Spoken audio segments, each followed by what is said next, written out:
peux acclamer, acclamer, acclamer? Est-ce que tu peux très bien le faire, célébrer la grâce?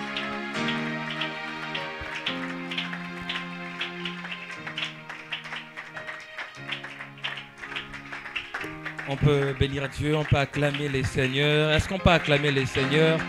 Est-ce qu'on peut acclamer celui qui nous a rachetés, celui qui nous a sauvés, celui qui est mort pour nous, celui qui est parti au ciel, celui qui reviendra assis à la droite du Père, celui qui intercède pour nous? Est-ce qu'on peut acclamer celui qui nous a donné sa vie? Des riches qu'il était, il s'est appauvri pour nous revêtir sa richesse. De puissant qu'il était, il n'a pas voulu rester seul puissant.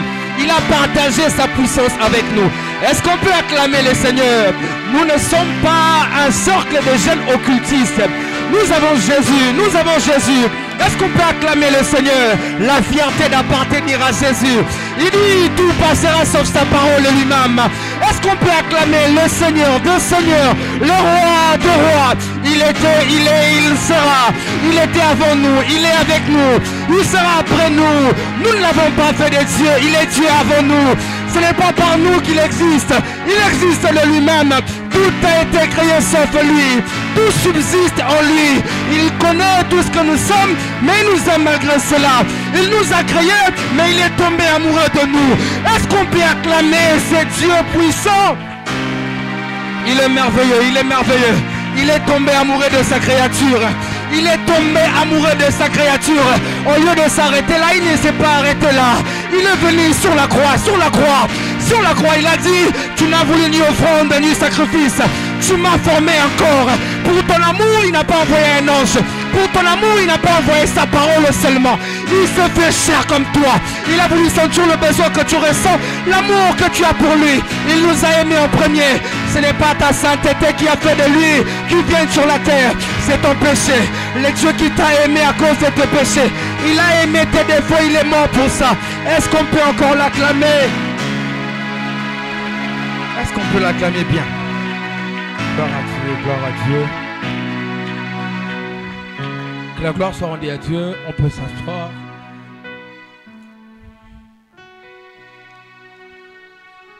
J'ai béni Dieu pour aujourd'hui, pour la vie qu'il nous a accordée aujourd'hui. J'ai béni Dieu pour la MIGEC, qui est une famille pour moi depuis des années carrément. J'ai béni Dieu pour tout le monde qui est là ce soir. Bonsoir. Recevez mes salutations dans la communion avec le Seigneur. J'ai dit merci beaucoup Cordon, qui est aussi une très grande bénédiction pour moi. Depuis des années, tout ça, je nous épargne de comment on s'est connu, comment on a développé la relation. Mais j'ai béni Dieu pour cet homme qui ne cesse d'être aussi pour moi. J'ai béni Dieu pour la coordination de la MIGEC. Alléluia. Il me fait part souvent de réactions de la MIGEC. Et j'ai béni Dieu pour ça. Au-delà de toutes choses, j'ai dit merci beaucoup à tout le monde, aux hommes de Dieu que je connais en ce lieu, qui sont là pour la gloire du Seigneur. Mais j'ai béni Dieu de vous voir encore ce soir. Alléluia. Alors, il s'agit de parler de la domination et de parler de ces thèmes. On donnera à celui qui a. Et un petit sous-thème que je parlerai ce soir, c'est domination, virgule, reproduction. Domination, virgule, reproduction. Vous savez, à un moment, Dieu a donné un temple, Dieu a donné ses serviteurs dans le temple, Dieu a manifesté sa puissance dans le temple, mais à un moment, même le temple des dieux était devenu religieux. Donc les gens venaient, rentraient, les gens venaient, les gens étaient tombés dans la pratique religieuse. Et pendant des années, même au temple, et surtout dans la période de Jésus, on voit même que les gens qui ont combattu la puissance de Dieu étaient même les gens que Dieu avait établis. Alléluia. Même pendant un moment dans le temple, on a perdu le côté de la puissance de Dieu. Alléluia. Au point quand Jésus commençait à faire des miracles, on s'étonnait. Donc c'était devenu quelque chose de rare dans la maison de celui qui fait ces choses. Alléluia. Ainsi ma prière pour cette année, pour l'église, corps du Christ, que Dieu nous ramène dans sa dimension de sa toute puissance. Alléluia. On a combattu la toute puissance de Dieu parce qu'on a grandi dans une dimension où on ne vivait pas ces choses. La domination de Dieu était devenue rare même dans son temple. Ainsi quand il a commencé à opérer, on l'a traité de Belzéboul. Alléluia. Je prie que tu ne traites pas Dieu de magicien quand il viendra vers toi. Alléluia. Je prie Dieu, je soupire ces choses, que lorsqu'on viendra chez Dieu, il ne fera pas que beau seulement, mais il fera aussi puissant. Alléluia. Dieu ne nous montrera pas seulement comment il parle, mais comment il guérit. Alléluia. Et depuis un moment, nous sommes tombés dans ça. L'église commence à perdre ces côtés-là. Ces côtés où on vient, on ressent la domination de Dieu dans le culte. Alléluia. Pas la sensation, je parle de la domination. Au point où on vient, on commence à voir des démons commencent à sauter. Alléluia. Parmi nous, nous ne sommes pas toujours saints. Il y a toujours des infiltrés. Et la puissance de Dieu est très importante dans le culte parce qu'il y a des gens qui n'ont pas d'argent pour aller à l'hôpital. Ils doivent être guéris par Dieu. Alléluia. Aujourd'hui, l'une des choses qui fait en sorte que quelqu'un accepte d'aller au travail malgré qu'il est malade, mais refuse d'aller à l'église malgré qu'il est malade, parce qu'il s'attend de rien à l'église. Alléluia. C'est choquant, mais c'est une vérité. On fuit l'église aujourd'hui parce qu'on est malade, mais on est incapable de fuir le travail parce qu'on est malade. Pourquoi? On va peut-être perdre le salaire. Et pourquoi on ne vient pas à l'église? Parce qu'on sait qu'on rentrera comme on était venu. Alléluia. Je prie que Dieu ramène pas ces choses, ramène sa puissance dans son temple. Alléluia. Dans l'église primitive, on ramenait le malade au temple. L'église était devenue un hôpital sûr, où on était sûr et certain d'une seule chose: Dieu guérira le malade. Peu importe le degré de ta foi, la domination de Dieu qui régnait dans son temple faisait en sorte que Dieu manifeste sa toute puissance et sa gloire, et les gens étaient bénis, transformés et guéris. Alléluia. Et en cette année, ma prière pour toi est que tes cultes avec Dieu ne soient pas pareils. La fatigue d'un culte, c'est quand on ne ressent plus de nouveautés. Dieu est le même hier, aujourd'hui, éternellement, mais Dieu est insondable. On ne peut pas se fatiguer de Dieu après avoir passé du culte avec lui. Dieu a des profondeurs que nous ne saurons pas vider de lui. Alléluia.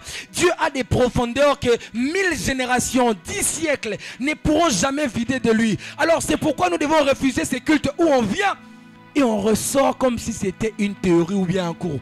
Ce n'est pas un cours, c'est le céleste qui habite ici. Alléluia.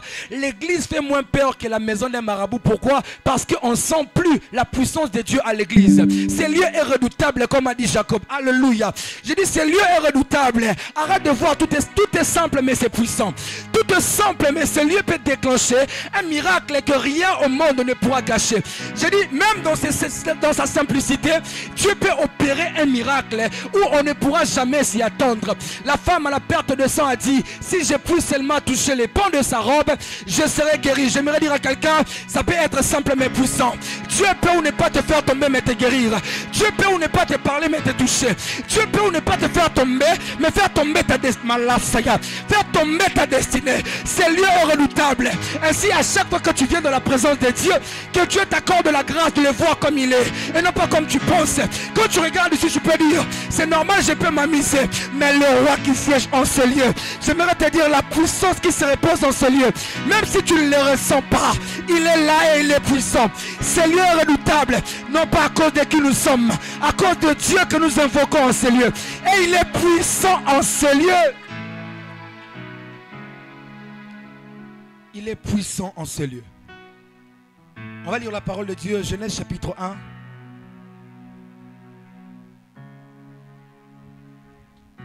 Genèse chapitre 1.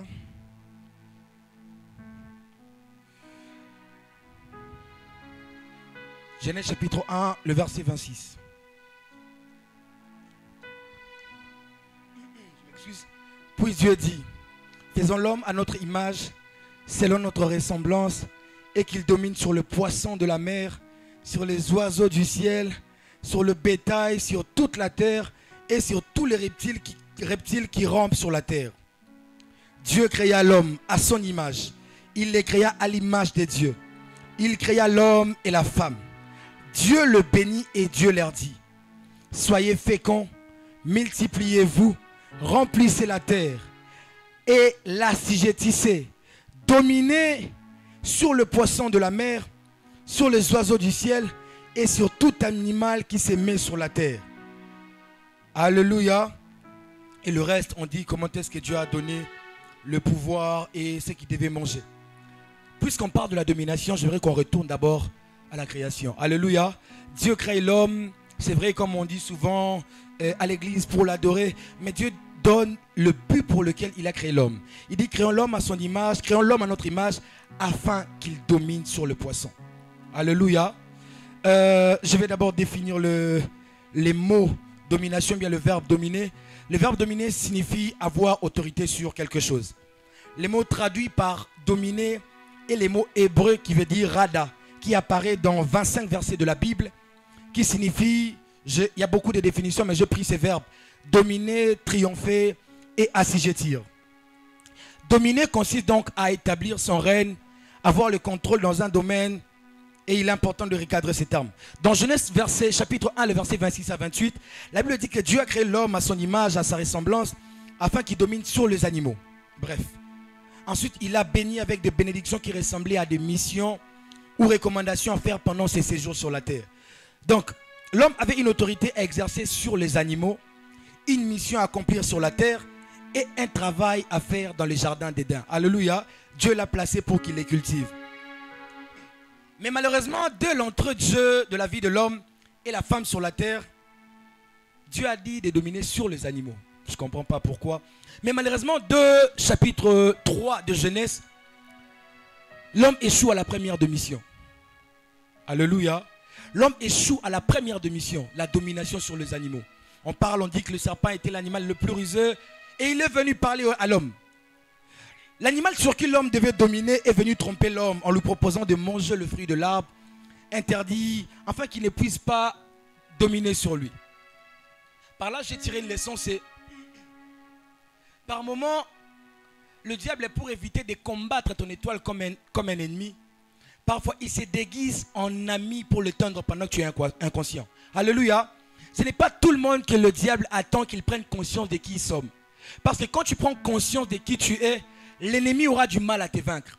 Et il se déguise en ami pour facilement t'avoir. Alléluia. C'est la race un peu comme de Samson. L'ennemi ne peut pas l'avoir, mais son ami peut l'avoir. Et par moments, le diable, quand il ne peut pas t'avoir comme ennemi, il se fait ton ami. Et en se faisant ton ami, il a un seul objectif: détruire le pouvoir que tu as sur lui, afin que tu ne puisses pas régner sur lui. Alléluia. Et la Bible dit, donne un détail clair: le serpent était l'animal le plus rusé. Ma prière pour toi en cette année, que Dieu te révèle les ennemis infiltrés parmi tes amis. Alléluia. S'il savait que le serpent il était le plus rusé, vous savez, vous avez du mal à croire à la vérité de quelqu'un qui ment souvent. La connaissance de la nature de la personne détermine la crédibilité que vous pouvez lui donner. Ainsi, quand vous êtes ignorant de la personne qui est en face de vous, vous serez peut-être pris par son piège. Ainsi que Dieu vous donne l'identité avant de vous donner la foi sur la personne. Alléluia. En cette année, que Dieu vous aide à comprendre le profondeur d'une personne au-delà de ses mots. Le diable est venu avec une information clé alors que c'était une information morte. Alléluia. On viendra te dire, est-il réellement écrit? Est-ce que parmi vous, le frère et sœur, c'est écrit? Bien aimé, quand le diable viendra en ami, que le Dieu le déguise en ennemi. Alléluia. Que l'ennemi ne vienne pas parmi tes amis pour te faire perdre le combat sans que même tu ne combattes. Alléluia. Et que Dieu te donne la sagesse en cette année de ne pas laisser l'ennemi s'infiltrer parmi tes ennemis. Alléluia. Deuxième de mission qu'il a échoué. On l'avait placé dans le jardin. L'homme a péché. L'homme est écarté du jardin. Alléluia. Dieu règne partout, mais Dieu ne nous fait pas régner partout où il règne. Alléluia. Nous sommes nombreux. Dieu a la domination sur tout, mais Dieu ne donne pas la possession de tout à tout le monde. Même à Israël, à qui il a dit, tout lieu foulera la plante de tes pieds, je te le donne en possession, il a délimité l'espace. Alléluia. Parce que tu ne peux pas régner partout. D'autre part, Dieu aussi a établi d'autres rois. Alléluia. Et ainsi, les jardins étaient le seul endroit où Dieu avait confié à l'homme. Mais l'homme a perdu l'endroit de son héritage. Alléluia. Je prie en ce lieu, en cette année, que Dieu t'épargne de perdre l'endroit de ton héritage. Tout le monde ne réussira pas aux États-Unis, c'est sûr. Parce que tout le monde n'a pas cette grâce-là. Le plus important, ce n'est pas où ça coule, mais où est-ce que toi tu dois couler. Malachaya. Ce n'est pas où ça coule. Naomi a quitté Bethléem à cause de la famine, mais a quitté Moab à cause de la famine dans sa famille. Alléluia. Moab n'avait pas la crise, mais Naomi avait la crise en Moab. Il est possible d'aller là où l'eau coule, mais toi tu sois en manque d'eau. Je prie Dieu en cette année qui t'établisse là où tu dois régner. Ne pars pas chercher le contrôle là où ce n'est pas ta place. Va régner à ton endroit. Que Dieu t'établisse en l'endroit où il t'a appelé. Dans ton Éden, que Dieu t'impose en cette année. Et quand Dieu te fera régner, Que Dieu t'accorde la grâce de prendre soin du lieu qu'il va te donner. Alléluia. Et j'aimerais dire à quelqu'un, la désobéissance à Dieu peut délocaliser une destinée géographiquement. Alléluia. Même si on te dit qu'aux États-Unis, je sais pas, en Europe, les gens réussissent, ce n'est pas tout le monde. Dieu est un Dieu de lieu, est un Dieu de part, d'héritage. Il est un Dieu qui établit et réserve quelque chose pour les gens appropriés. Alléluia. En Éden, il a interdit de toucher à l'arbre. En Cana, il a interdit d'épouser les femmes étrangères. J'aimerais dire à quelqu'un, ta demeure pendant longtemps au lieu que Dieu te donne dépend de la connaissance et du respect aux interdits qu'il t'établit. Alléluia. Il y a des gens qui perdent le travail parce qu'ils n'ont pas respecté le principe avec Dieu. Dieu n'est pas qu'un Dieu qui établit les principes à l'église. Il établit les principes avec quiconque marche avec lui. Car même s'il te donne un travail, dans ton travail, Dieu peut avoir un intérêt. Alléluia. Dieu n'a pas d'intérêt qu'à l'église. Il a intérêt en toi. Ainsi, tout ce qu'il te donne, il y a la part de Dieu parce que Dieu marche avec toi-même en dehors de l'église. Ta relation avec Dieu ne se limite pas à l'église. Ta relation avec Dieu s'amplifie à l'église. C'est manifeste ailleurs. Ainsi, ça ne vaut pas la peine d'être chrétien ici et païen à l'école. J'ai entendu des gens dire à l'université, il n'y a pas de Dieu, Zamamouamisala. Au travail, il n'y a pas de Dieu. J'aimerais dire à quelqu'un, tu désobéis à Dieu au travail, tu peux te faire virer. Alléluia. Il n'est pas ton PDG, mais il peut te faire virer. Tu obéis à Dieu, Dieu peut te garder, même si le PDG n'est pas content de toi. J'aimerais dire à quelqu'un, Dieu est un Dieu de principe. Ainsi, même quand tu es hors le pasteur, tu es avec Dieu dans ton endroit de travail. Crains Dieu, obéis à ses commandements, il assurera ta demeure. Car tout travail ne se sécurise pas que par la prière. Par moments, c'est par le principe.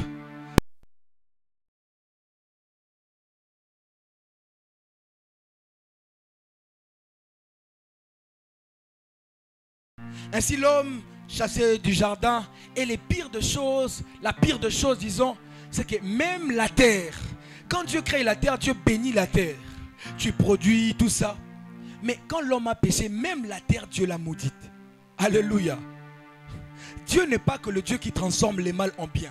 Il est aussi le Dieu qui transforme la bénédiction en malédiction quand ça commence à devenir un péché pour nous. Alléluia. Dieu peut te transformer. Ce qui t'a donné en mal, si c'est que Dieu te donne commence à t'éloigner de Dieu, Dieu peut la détruire alors que tu penseras que c'est le diable.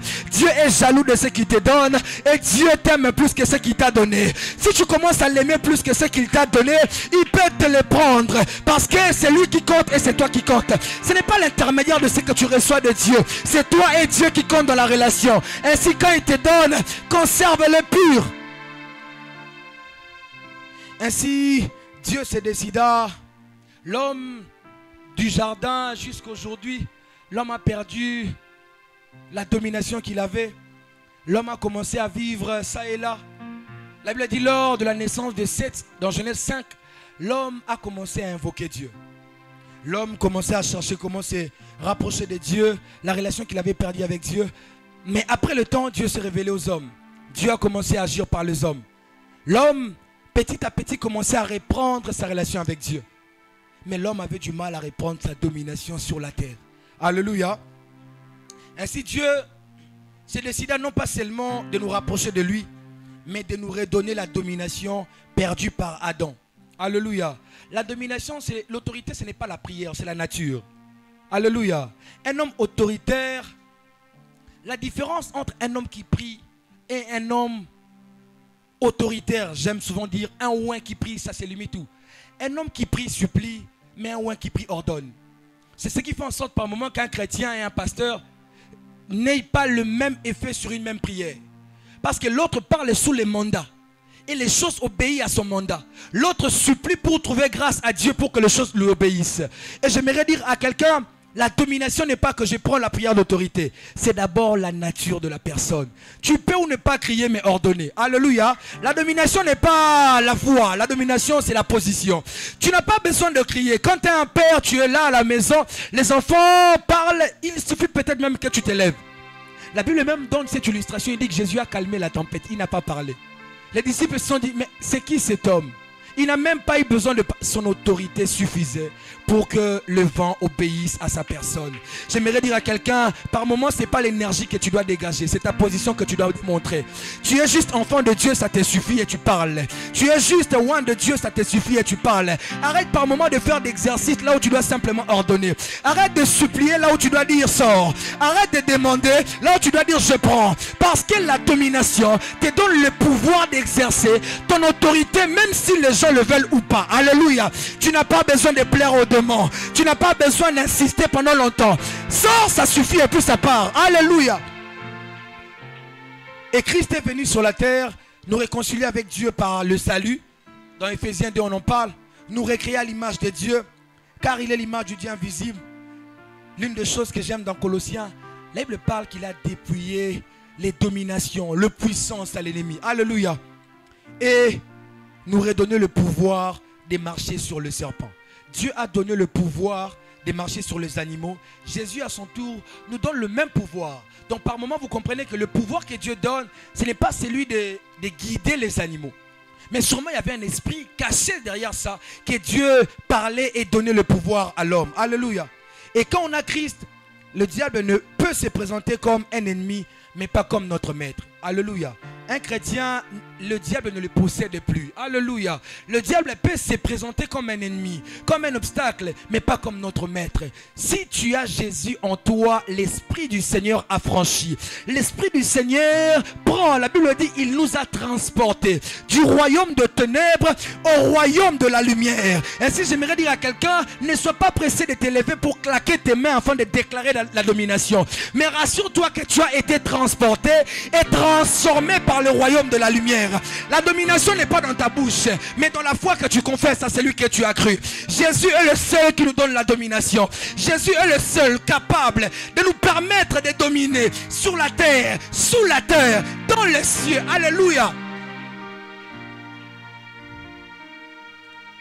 Et les problèmes d'Adam, au-delà de tout, par moment, n'étaient pas sur le fait d'avoir le pouvoir, mais d'exercer le pouvoir. Christ a dit aux disciples, je vous ai donné le pouvoir. Ça c'est un point. Dieu dit ceci à Caïn, les péchés couchent devant toi. Ses désirs se portent vers toi.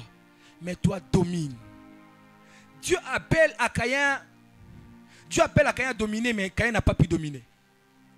Deuxième échec, l'incapacité d'exercer le pouvoir. Alléluia.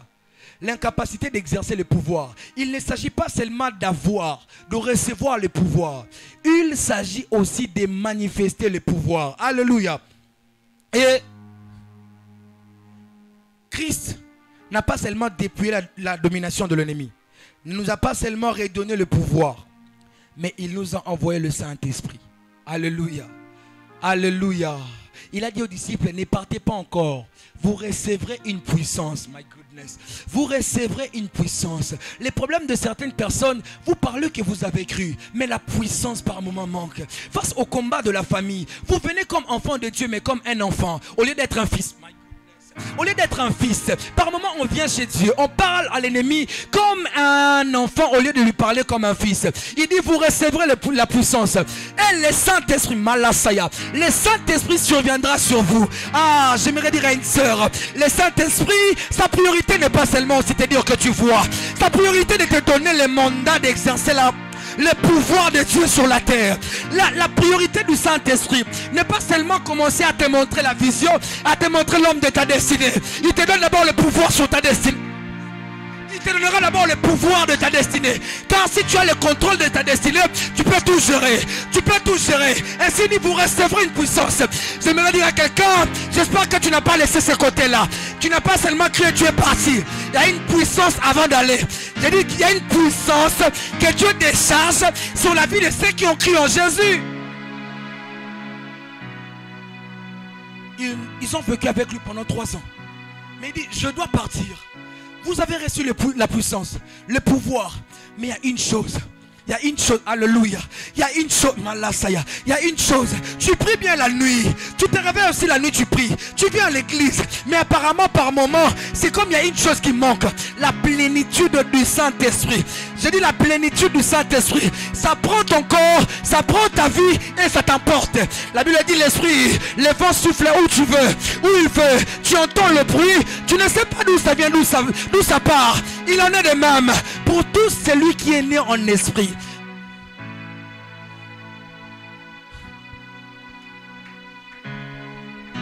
On parle du pouvoir.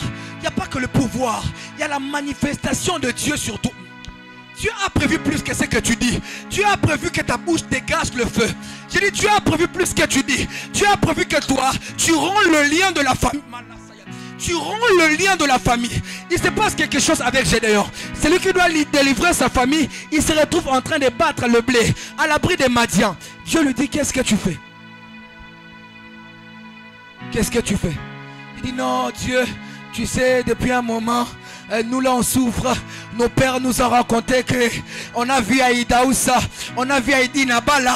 Ils nous ont dit que toi, tu as guéri, ils ont prêché. Dieu dit non, non, c'est pas mon problème. Le problème c'est toi, tu dors encore. Le problème c'est toi, tu es inconscient que tu es vaillant héros. Le problème, je ne suis pas rare dans cette génération. La puissance qui a animé les apôtres, Dieu l'a disponibilisée en ces lieux. Mais le problème sur nous, au lieu de dire à Dieu, qui nous sommes, on dit, où sont?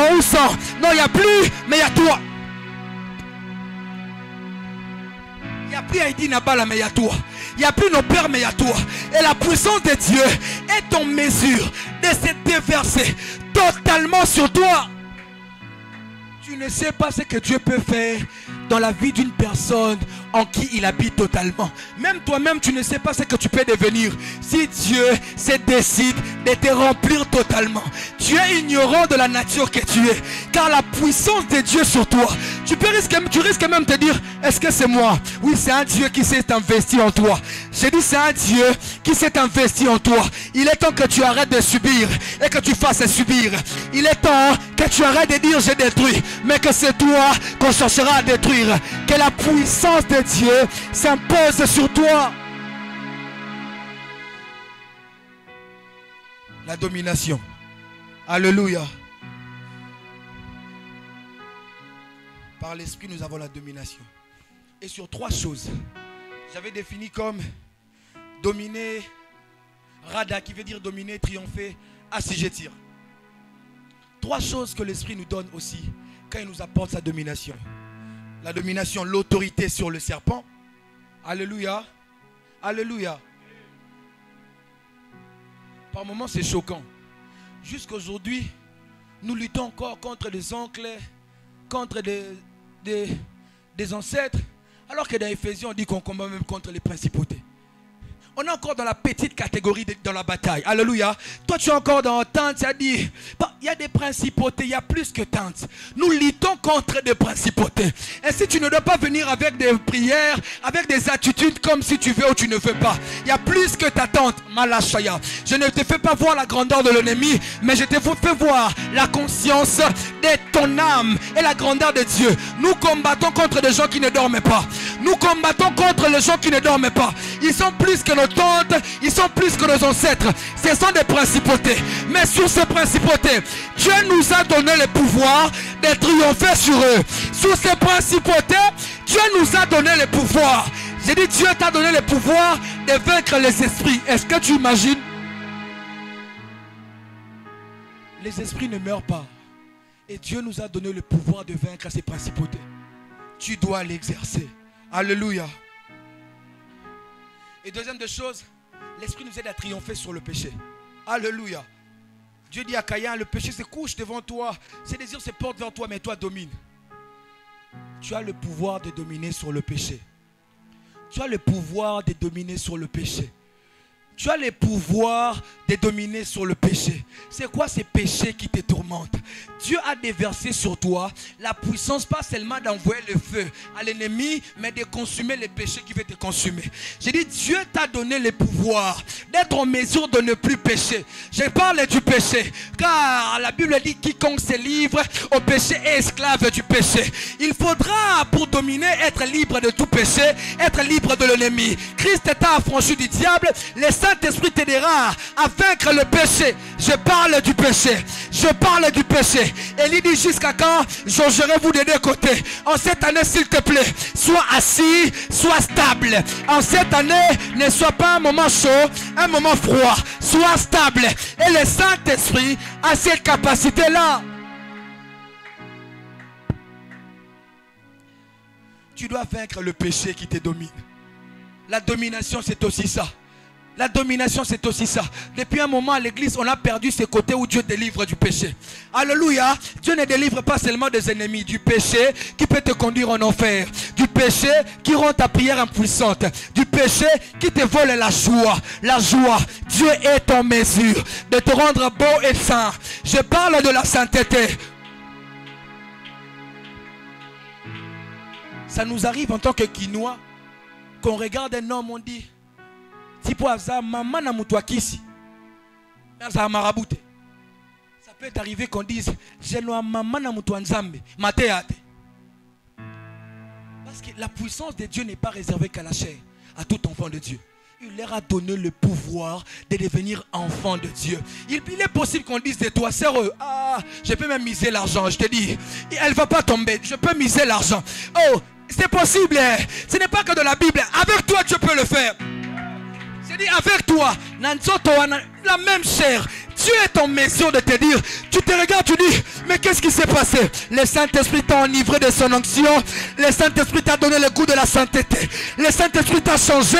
Au point où toi-même tu te dis, ça c'est plus moi. Des ans avant, je n'étais pas comme ça. Il est possible. Et je parlais de l'assujettissement. Assujettir son corps. L'apôtre Paul dit, je traite durement mon corps, je l'assujettis. Alléluia. Alléluia. En ces temps, on a besoin de gens qui assujettissent leur corps. Ça, c'est ta part. Ça s'appelle la discipline. La discipline. Alléluia. La discipline qui conduit dans la consécration.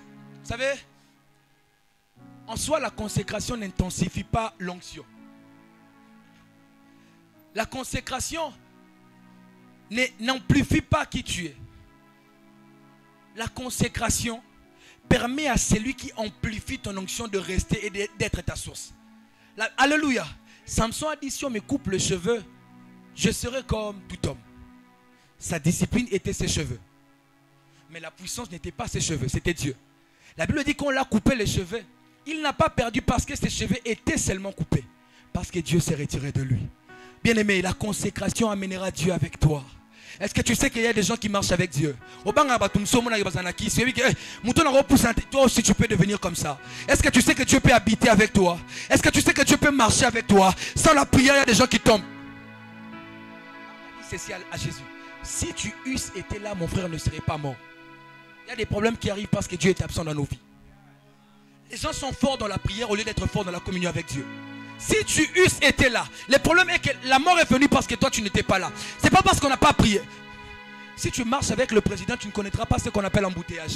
Il y a des privilèges qui ne viennent que lorsqu'on marche avec Dieu. Tu peux te gêner.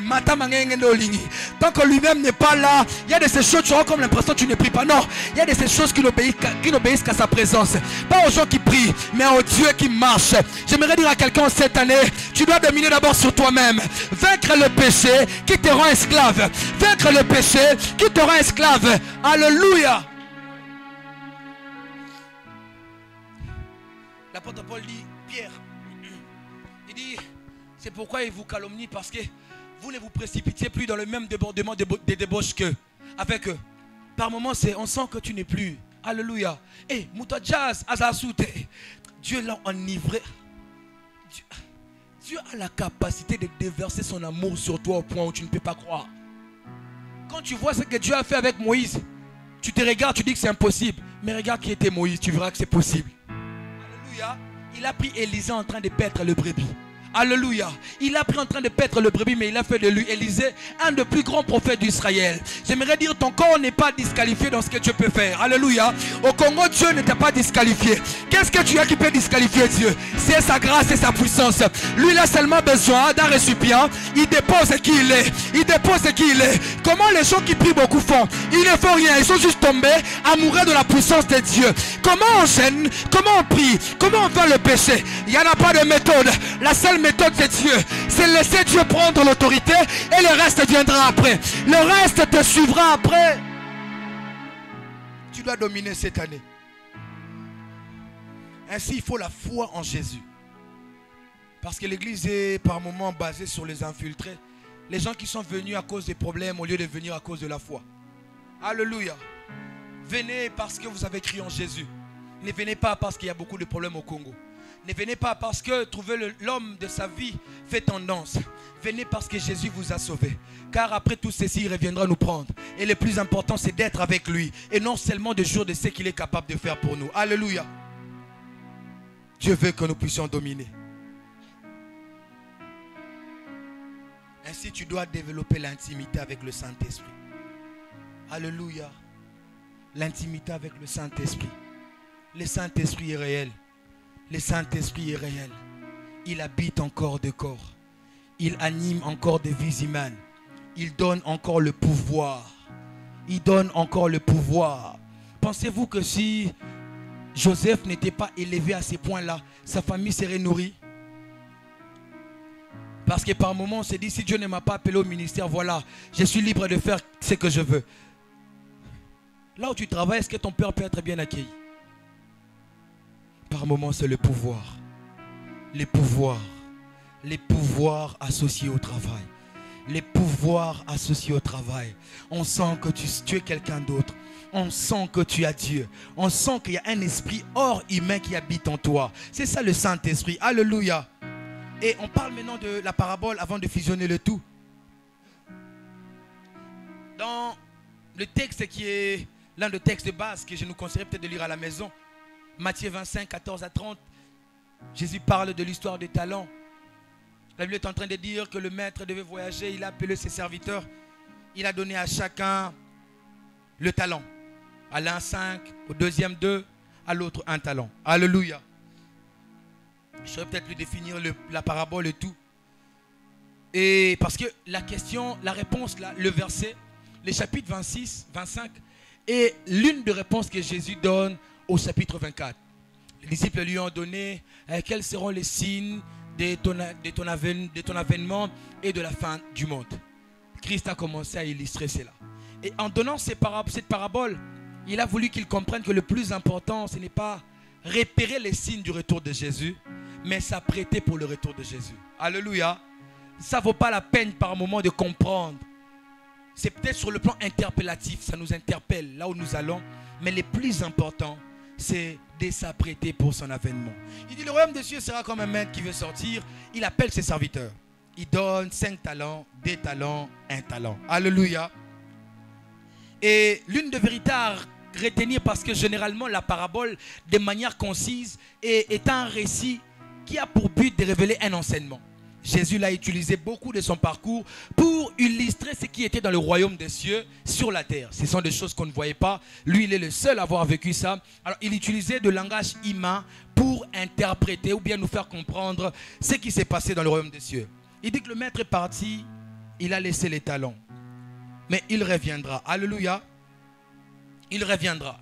La première des choses à retenir dans ces paraboles, c'est que le ciel existe et Jésus reviendra. Alléluia. Le maître a donné, il est parti. Le ciel existe et Jésus reviendra.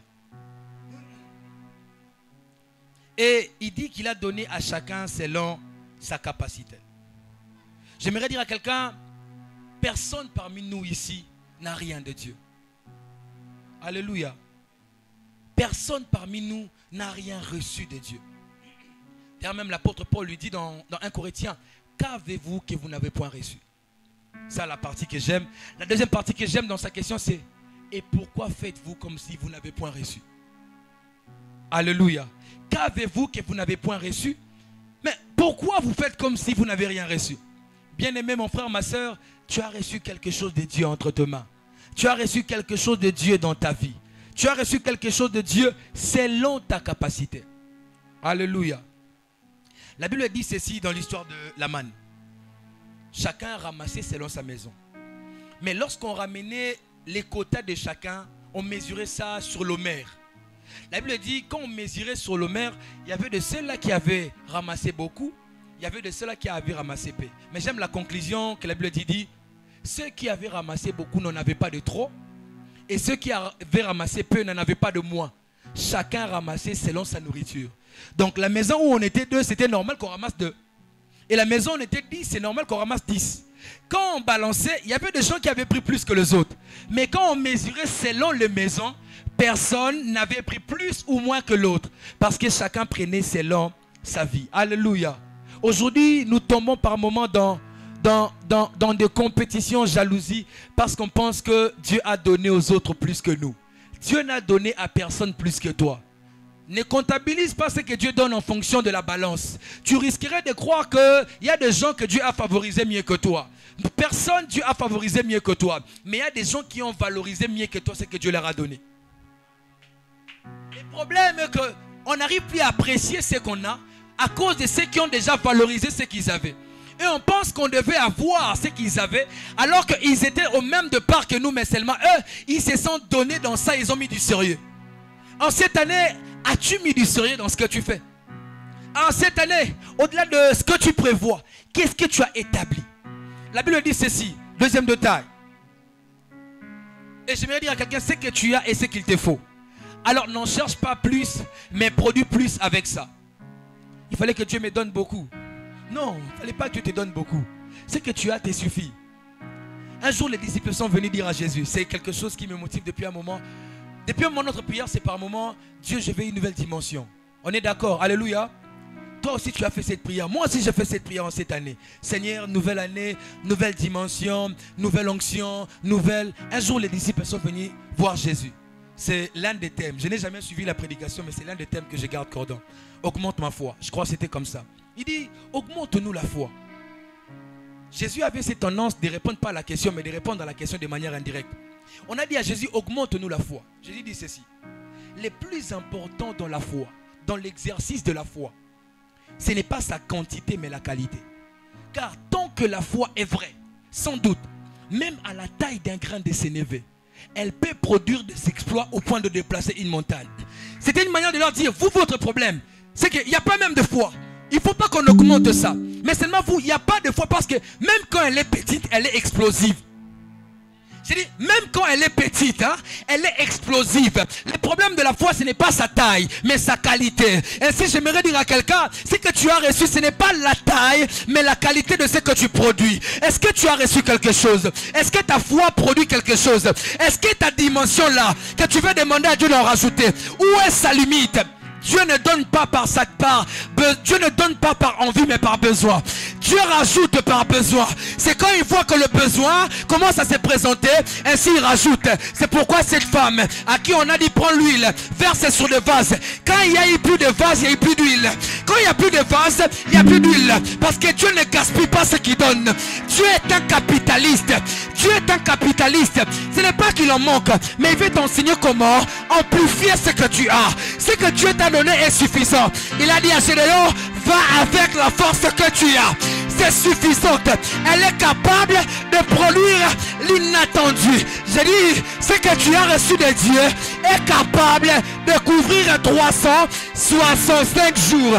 Produisons quelque chose. Ce que Dieu t'a donné est suffisante. Oh, si j'étais tel frère, j'aurais fait. Qu'as-tu fait de ce que tu es? Tu es qui tu es. Alléluia. Si j'étais tel frère, si l'onction qui animait ses frères, l'onction qui t'anime, t'as fait quoi de ça? Si j'avais ces côtés-là, si j'avais cet argent, le peu qu'on t'a donné, qu'est-ce que tu as fait de ça? Le but est que tu veux te comparer au lieu de t'améliorer. Le but est que tu veux qu'on dise que tu es comme, au lieu d'être comme toi. Le plus important est que même Dieu, quand il t'a donné, il sait qu'il t'a donné selon ta capacité. Tu veux même impressionner Dieu alors qu'il sait que ce qu'il te donne, ça te suffit. Ce qu'il t'a donné, c'est bien pour toi. Ainsi, n'en demande pas plus, mais produisons. Montre à Dieu que tu as multiplié et non que tu veux seulement avoir en abondance.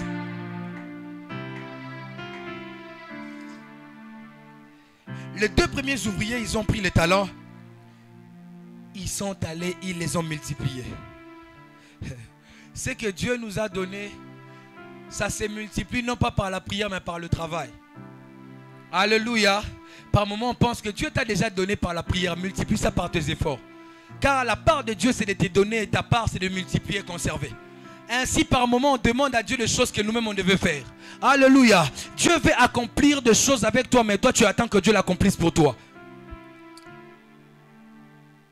La Bible dit, quand ils ont pris, ils sont allés.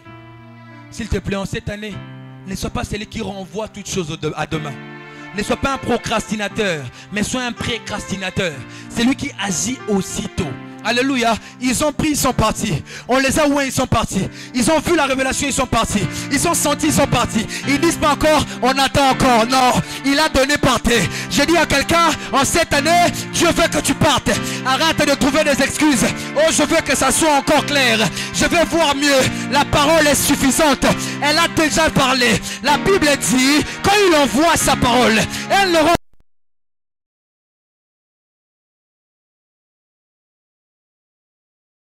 le premier, tu attends encore quoi? Vas-y avec ça. Va multiplier avec ça.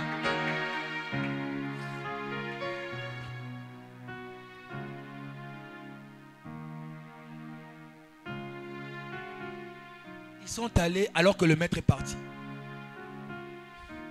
Ils sont allés travailler pendant que le maître n'est même plus là. Pourquoi tu veux que ton pasteur te suive pour comprendre qu'il faut craindre Dieu? Pourquoi tu veux qu'on t'interpelle pour comprendre que tu dois travailler? Le maître leur a fait confiance, il les a laissés, il est parti. Et ils ne sont pas dormis, ils sont en train de travailler. Alléluia. En cette année, travail. En cette année, travail. Il n'y a pas pire endroit de voir un chrétien que dans un milieu de travail. Le chrétien n'aime pas travailler. Le chrétien n'aime pas s'améliorer. Comment tu vas occuper de grands postes? Parce que Dieu ne te donnera pas seulement un poste pour détruire une entreprise d'autrui. Dieu te donnera pour multiplier. Il a donné à Joseph l'Égypte parce qu'il savait qu'il avait la capacité de produire en 7 ans. En 7 ans, une réserve pendant la période de crise. J'aimerais dire à quelqu'un, cette année travail. Arrête d'être paresseux. Arrête de dire ça c'est pas moi. Arrête de dire Dieu va couvrir. Dieu ne couvre pas les impuretés. Dieu ne couvre pas les imperfections. Dieu ne couvre pas les négligences pensées par l'homme lui-même. Bats-toi d'être meilleur cette année. J'ai dit bats-toi d'être cité parmi les meilleurs, parmi les professionnels, parmi les grands, parmi les grands, parmi les grands, pas seulement parmi les loin, parmi les hommes brillants. Un homme de prière, c'est bien, mais cet homme, il va t'enseigner comment est-ce qu'on garde une entreprise. Pourquoi beaucoup de nos frères sont initiés? Parce que nous avons rejeté les sociétés, nous sommes tous à l'église. Alors que nous tous, nous avons besoin d'argent. Et nous partons dans nos entreprises où la magie est élevée, où Dieu est anéanti et nous sommes aussi anéantis. Pourquoi? Parce que ceux qui devaient s'occuper de cette charge, ils se disent non, ce n'est pas le moment. Pourquoi ça te plaît d'être médiocre? Dieu n'est pas médiocre. Dieu n'est pas médiocre. Dieu n'est pas médiocre. Autant la vie de prière, quand ça diminue, ça t'inquiète. Autant la médiocrité doit t'inquiéter. Ça fait insulter Dieu. Ça fait insulter Dieu. Un frère un jour à l'université, j'étais parti le prêcher. Il m'a dit, bon, vous les chrétiens, vous n'êtes pas intelligents, vous êtes négligents. Par moment, moi aussi, ça m'a attrapé au début de ma foi. J'ai fouillé l'école, l'université comme pas possible. Mais quand il a parlé, je lui ai dit, non, arrête. Non, pas moi. À un moment, c'était comme ça. Mais depuis que je prie, tu connais mes points, tu vois ce que je fais, tu vois ce que je fais. Il dit, ah ok, oui, tu peux aussi venir et rester frais. Tu peux aussi venir et rester intelligent. Dieu ne rend pas bête. Dieu est intelligent. Celui qui manque de sagesse, demande à Dieu. Toi, c'est seulement le mari. Toi, c'est seulement l'argent. Demande à Dieu l'intelligence. Tu dois prier, tu dois prier. Tu dois prier, tu dois prier. En LD, je me souviens, une soeur, une étudiante est venue me dire, mais comment tu comprends le cours? C'est quoi ton secret? Je lui ai dit, non, si je te fais retourner 3 ans avant, tu ne viendras pas. C'est Jésus qui m'a aidé à faire ça. Comment? J'ai dit, je l'ai suivi, il m'a transformé. Et ainsi, je comprends mieux le cours. Ah bon? J'ai dit, oui, c'est possible. On initie nos frères à la franc-maçonnerie pour gérer une entreprise. Toi, tu es où tu es en train de dormir. Toi, tu es où tu es négligent. Toi, tu es où ça te plaît d'être médiocre. Mais un homme de fait, tu n'iras pas loin. J'ai dit, tu n'iras pas loin, tu n'iras pas loin. Tu n'iras pas loin. Car il y a de ces endroits, Dieu a introduit avec la sagesse. côté, ouais, mais il dit non, pendant 7 années, on doit faire ça, ça, ça. À qui, comment trouverons-nous un homme intelligent? Bien qu'il a fini par dire qu'il y a l'Esprit de Dieu, mais il a commencé par dire intelligent comme ça. Mais nous, c'est quand on devient chrétien, on devient négligent. Comment tu vas dominer? À part la prière, quelqu'un peut te revoir, pourquoi? À part la prière, on peut te recommander quelqu'un, pourquoi? Regarde nos influenceurs, tous des païens. Regardez comment est-ce que nos sœurs chôment. Regardez comment est-ce que nos sœurs, l'église est tombée plus bas. Ce que tu aimes, ce sont des païens. Tu vois comment on le suit? Mais toi, qu'est-ce que tu fais? Où est-ce que nous sommes? Alléluia. Alléluia. Et pendant un moment, il y avait les deux qui travaillaient et un qui ne travaillait pas. Que ce soit dans la parabole de Vierge et la parabole des talents, Dieu montre quelque chose, un principe clair et très important à retenir. C'est que parmi les 10 vierges, les 2 partaient, les 10 partaient. 5 étaient folles, 5 étaient sages. Dieu donne une sagesse pour dire, par moment, vous voyez, pendant qu'ils travaillaient, le maître n'était pas là, aucune récompense. Et ceux qui travaillaient et celui qui ne travaillait pas étaient pareils. D'ailleurs, même celui qui ne travaillait pas avait beaucoup plus de repos que ceux qui travaillent. Alléluia. N'envie pas un païen, même quand il a l'impression d'être mieux que toi. Si le monde ne te fait pas valoir, comprendre l'importance d'avoir suivi Jésus, l'éternité te le fera comprendre. Ils étaient tous de 2 travaillent, 1 ne travaille pas. Mais c'est la finalité qui a révélé l'importance de travailler et la négligence de ne pas travailler. Alléluia. N'en vis pas un païen. Bon, baza bien. Bon, baza bien. Yéroutaza bien, à l'aise. Azaboy. N'en vis pas un païen. Même quand il a l'impression d'être mieux que toi, il ne sera pas mieux que toi dans l'éternité. Tu seras mieux que lui dans l'éternité. Et si le maître ne revient pas pendant que tu souffres, reste là, travaille. Je dis, reste là, travaille. Oh, je fous ta tête. Dieu te paiera. Le maître était parti. Recherchez sûrement la récompense. Et quand il est revenu, il a donné à ceux qui ont travaillé. Travail, je dis travail. Même si ça ne produit pas, travail. Même si sans vision, travail. Toi cherche seulement Dieu. Crains Dieu. Même si on se dit, ah ben t'es là. Crains Dieu, pas de problème. L'éternité nous fera savoir qui avait raison et qui avait tort. Le débat ne finira pas sur la terre. Le débat finira aux cieux. Ce jour-là, Dieu dira, entre dans la joie de ton maître. Tu as fait ma joie. Tu m'as craint. Pendant qu'on disait, elle ira où? Qu'est-ce que la prière t'a ramené? Elle m'a ramené le ciel. Vous ne pouvez pas voir ça. Je vois plus que l'argent. Les problèmes de vous, les problèmes avec vous, vous pensez que la prière me conduit vers l'argent. La prière me conduit vers Dieu. S'il ne me donne pas sur la terre, je suis sûr et certain. Je suis sûr et certain. Bien-aimé, l'enlèvement existe. Le paradis aussi existe. Ça doit te consoler. Quand tu auras comme l'impression que tu es délaissé, il y a un mérite. J'ai dit, il y a une récompense inébranlable. Oh, j'aimerais dire à quelqu'un, Dieu a prévu pour nous une récompense inestimable et éternelle. J'ai dit éternel. Éternellement tu vivras dans la gloire. Ne te crains, ne pleure pas. Travaille.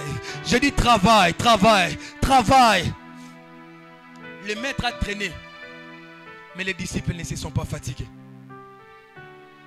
Oui. Comme les gens disent. Depuis qu'on dit qu'il revient jusqu'à aujourd'hui.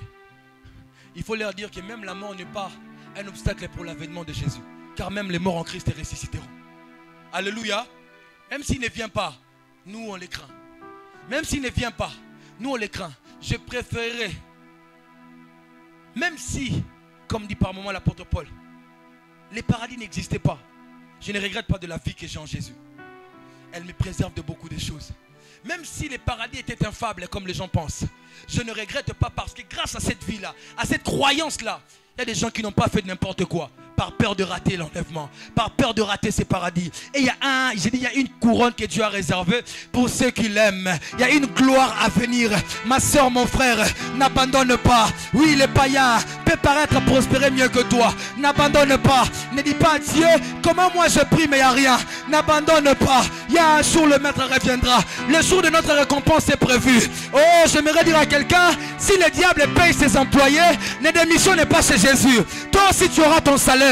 Il y a notre jour de paye. Et quand le jour de paye du ciel arrive, tout le monde est content. Même les anges vont te payer. Ne perds pas l'espoir. Ne perds pas l'espoir. Travaille dans l'honnêteté. Travaille dans la sainteté. Dieu te paiera. Dieu te paiera. Ils étaient en train de travailler. Ils ont persévéré. La Bible dit ils ont multiplié. Alléluia. Chacun d'eux a multiplié 5-5. 5-2. 5-2. Vous savez, par moment, la crainte pour moi dans la bénédiction, ce n'est pas être béni. Personnellement, d'après ce que j'ai lu dans la Bible, j'ai vu que ce n'est pas la bénédiction qui était un problème.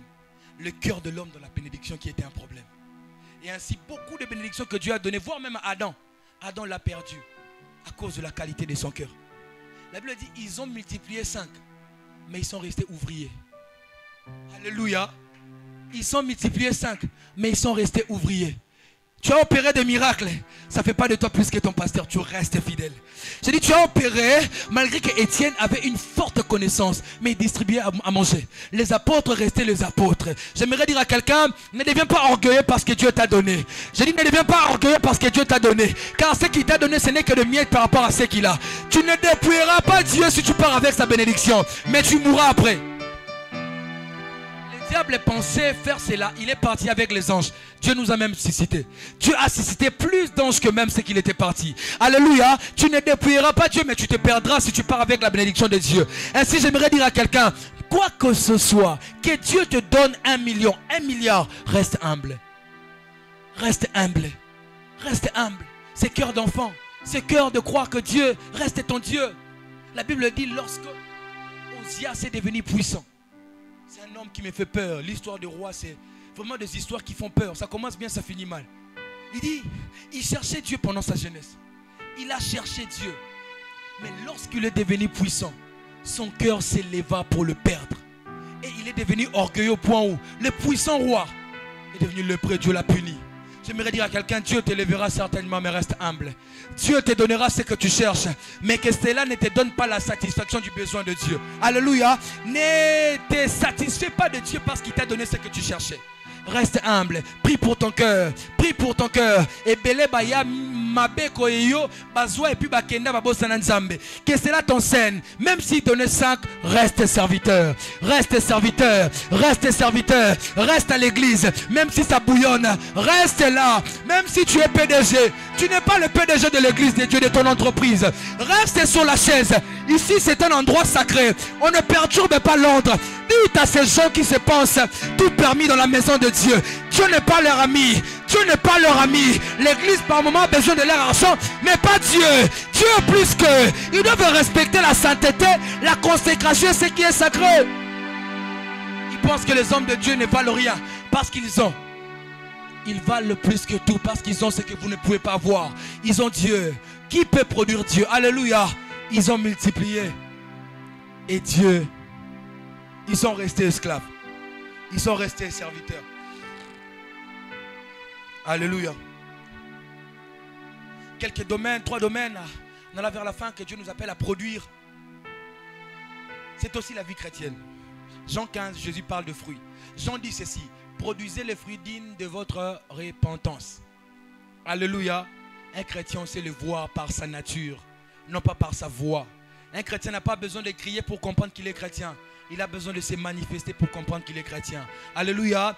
Prie Dieu que Dieu manifeste en toi le fruit de l'esprit et de la foi. Un chrétien n'est pas impoli. Un chrétien n'aime pas le péché. Un chrétien produit des fruits dignes de la repentance. On sait voir en lui Jésus. On sait voir en lui des choses qui reflètent la gloire de Dieu. Alléluia. Arrêtons cette vie chrétienne où apparemment c'est comme à l'église. Tu dois dominer cette année. Domine aussi en caractère. Domine aussi en caractère. Tu domines sur ta chair. Tu domines sur ce que tu faisais. Alléluia. Et je parlerai en citant de ces serviteurs qui a caché les talents. Il dit, maître, j'ai eu peur. Je me disais, tu es un homme brutal, tu es un homme méchant. J'ai eu peur. En regardant le frère de la Migère, comment il prie, je me suis dit, ah, j'ai eu peur en disant que tu es saint. J'ai eu peur en disant que les gens vont se moquer de moi. J'ai eu peur, j'ai eu peur. Frère, la peur peut t'emmener loin de Dieu. J'ai eu peur, je me suis regardé, j'ai eu un complexe d'infériorité. Je me suis senti moi. Qui t'a dit que nous tous là que Dieu a appelé dans de bons états? Qui t'a dit que Dieu nous a pris parce qu'on était meilleurs? Qui t'a dit que Dieu nous a appelés parce qu'on le méritait? On ne le méritait pas, on a cru. Il nous a appelés, on a cru, on est allé et il nous a saisis. Alléluia. Tu as aussi ta place. Tu peux fructifier. Qui t'a dit que tu ne peux pas? Tu peux, tu peux. Tu peux, ce soir j'aimerais te dire, tu peux devenir intelligent. Tu peux relever la famille de cette bassesse. Tu peux battre Madian avec ta main. Tu peux, ce soir j'aimerais dire à quelqu'un, ne te disqualifie pas tant que Dieu ne t'a pas disqualifié. Pourquoi tu dis que c'est pas toi? Pourquoi tu dis, tu es dedans? Pierre a dit, la promesse a été faite pour vous, pour vos enfants et pour ceux qui vont croire. Même s'il n'y a pas ton nom, tu es dedans. J'ai dit, tu es dedans. Pourquoi par moi on s'est dit non, c'est pas nous, c'est toi. C'est toi. Viens goûter à ces choses saintes. Viens goûter à ces choses saintes. Non, tu sais, oui, ça ira. Je vais tomber. Viens. Il te fait comme ça. Viens tel que tu es. Il n'a pas besoin des hommes saints. Il les transforme en saints. Deux personnes. Un a eu honte. L'autre a dilapidé. L'enfant prodigue. Qui l'élo. Nakina l'élo. Naboto zanango. Il a dilapidé. Frère, sœur. Penses-tu que tout ce que Dieu t'a donné c'est en vain? Penses-tu que tout ce que Dieu t'a donné c'est en vain? Tu as ta part. Je le disais tantôt. Regardons ce qu'Élie avait fait. Regardons ce qu'Élisée devait faire. Il y avait un écart. Mais Élie est venu. Il a tapé son manteau sur Élisée. Il dit, je pars. Il dit, souviens-toi. Souviens-toi. Tu n'as pas l'air, tu crois. Mais viens, Dieu te fera découvrir qui tu es. Viens tel que tu es. Mon frère, ma soeur, il est temps de bâtir le royaume des cieux. Avec des jeunes d'affaires chrétiens. Avec les jeunes entrepreneurs chrétiens. Pourquoi tu as honte? Pourquoi tu as peur? Pourquoi tu penses que ça va échouer? Pourquoi tu as peur? J'aime.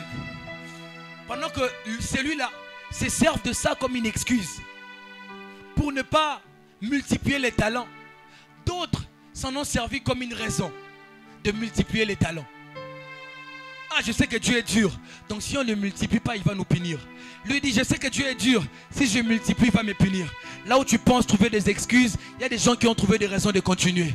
Ainsi, j'aimerais dire à quelqu'un, si tu trouves des raisons de continuer, tu trouveras des voies d'avancer. J'aimerais dire à quelqu'un, comment ça s'est fait, je ne sais pas. Ce n'est pas des pratiques à te montrer comment on fait pour commencer à beaucoup prier, changer de cœur. Je te montre Dieu, ça te suffit. Dieu est le chemin, la vérité, la vie. Viens, viens, viens, tel que tu es. Pourquoi tu penses qu'il y a une catégorie réservée? En Dieu, il n'y a pas de VIP. Dieu n'a pas de VIP. Dieu a seulement des croyants. Des gens qui ont cru en lui et qui lui ont fait confiance. Il a déposé son poids sur eux. J'aimerais dire à quelqu'un, oui, ton corps peut contenir Dieu. Oui, tu peux devenir un homme que Dieu peut élever. Il dit, c'est lui, on donnera à celui qui a. Tu peux commencer à multiplier et Dieu ouvrira des postes. Ces passages veulent simplement dire, c'est comme si tu veux un poste au travail mais tu ne veux pas avoir de diplôme. Les postes est donné à ceux qui ont des diplômes. Commence à faire le premier pas, Dieu fera le reste. Il y a des portes que Dieu ouvrira parce que tu as marché. J'aimerais dire à quelqu'un ce soir, viens tel que tu es. J'aimerais dire à quelqu'un ce soir, pourquoi tu penses que le combat de ta famille a seulement besoin d'un homme de Dieu? Tu ne penses pas que Dieu peut faire par toi? Tu ne penses pas que tu peux commencer par toi? Pourquoi tu penses que le salut de ta famille, il faut un jeûne de 40 jours? Qui t'a dit ça? Qui t'a dit ça? C'est Dieu qui t'a dit. C'est Dieu qui t'a dit qu'il te faut 40 jours. Par moment, on pense que Dieu doit agir à la taille de nos problèmes pour nous délivrer. Alors que Dieu agit selon sa puissance et sa souveraineté. Comment un homme de 38 ans, il lui dit simplement, lève, prends ton lit et marche.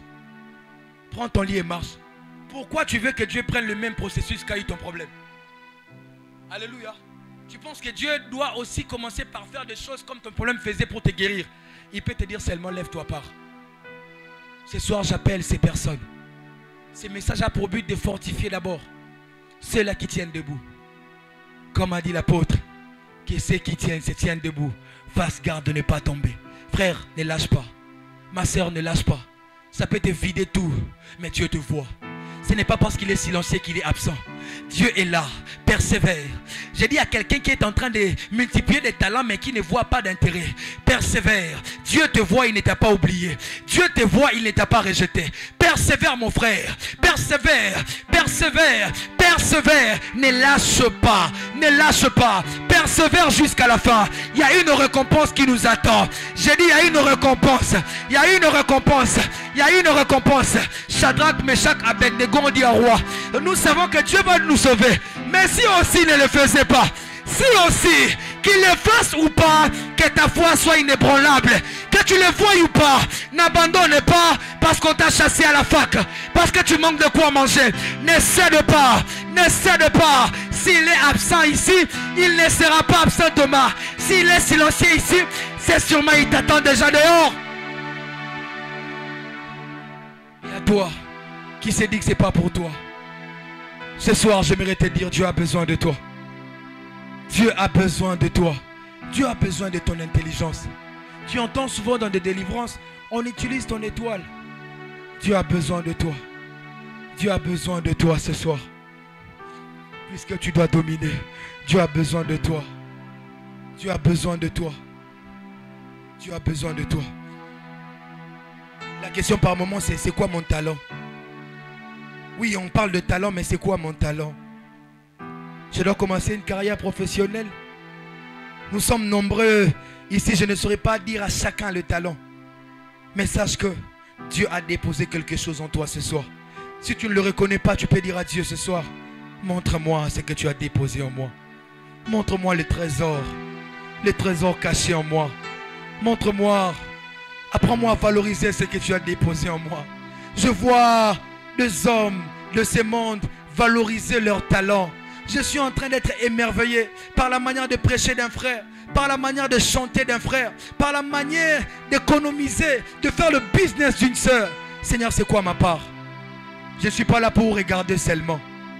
Je ne suis pas là comme spectateur. Moi aussi je suis un acteur. Montre-moi mon talent. Quelqu'un va prier. Va prier, on va prier Dieu. Je ne sais pas où est-ce que vous vous situez. Problème des talents, problème de la peur. Vous multipliez déjà les talents. Problème de domination, problème d'exercice, de domination. Où est-ce que vous vous situez? Mais de partout où vous vous situez, il est là ce soir. Il est là ce soir. Il est là ce soir. Aux questions que moi je n'ai pas répondues, au flou que j'ai créé dans ta tête, que je n'ai pas pu répondre. Il est là ce soir. Il est là ce soir. Il est là ce soir. Il est là ce soir. Tu dois régner, tu dois dominer. Cette année, tu dois dominer. Il est là ce soir. Il est là ce soir. Il est là ce soir. Quelqu'un peut faire appel à lui. Quelqu'un peut faire appel à lui ce soir. Quelqu'un peut faire appel à Dieu ce soir. Le salut, la domination, les talents, la multiplication. Quelqu'un peut faire appel à lui ce soir.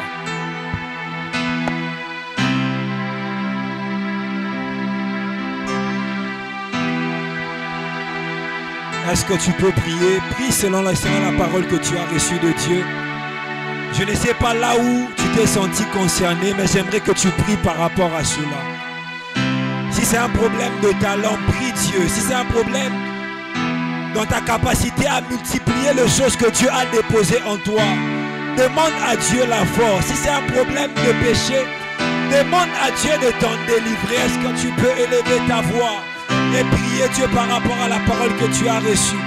Est-ce que tu peux demander à Dieu? Est-ce que tu peux prier Dieu? Est-ce que tu peux sceller cette parole? Au travers de ta prière, nous sommes en train de prier. Nous sommes en train de prier. Nous sommes en train de parler à Dieu. Prie Dieu, prie Dieu, prie Dieu.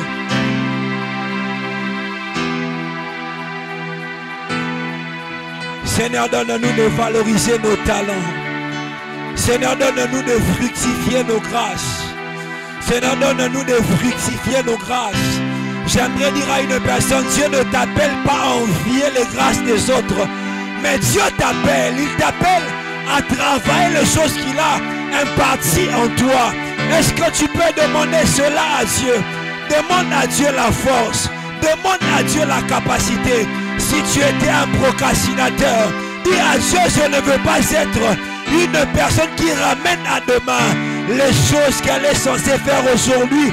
Ah, prie Dieu, prie Dieu, prie Dieu, prie Dieu. Fini la procrastination. Fini la procrastination. Fini la procrastination.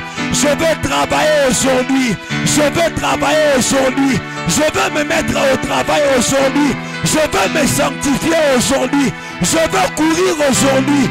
Je veux courir aujourd'hui. Je veux travailler aujourd'hui. Je veux m'investir aujourd'hui. Ah, prie Dieu, prie Dieu. La dagabasha. La dagabasha de gaba. Kabanemo samamamasa. Prie Dieu, prie Dieu, prie Dieu. Et darabasha de gabayama. Je veux me lever aujourd'hui. Je veux combattre pour ma famille aujourd'hui. Je veux me sanctifier aujourd'hui. Je veux me consacrer aujourd'hui. Je veux chercher un travail aujourd'hui. Je veux fructifier les grâces de Dieu en moi aujourd'hui. Pas demain, pas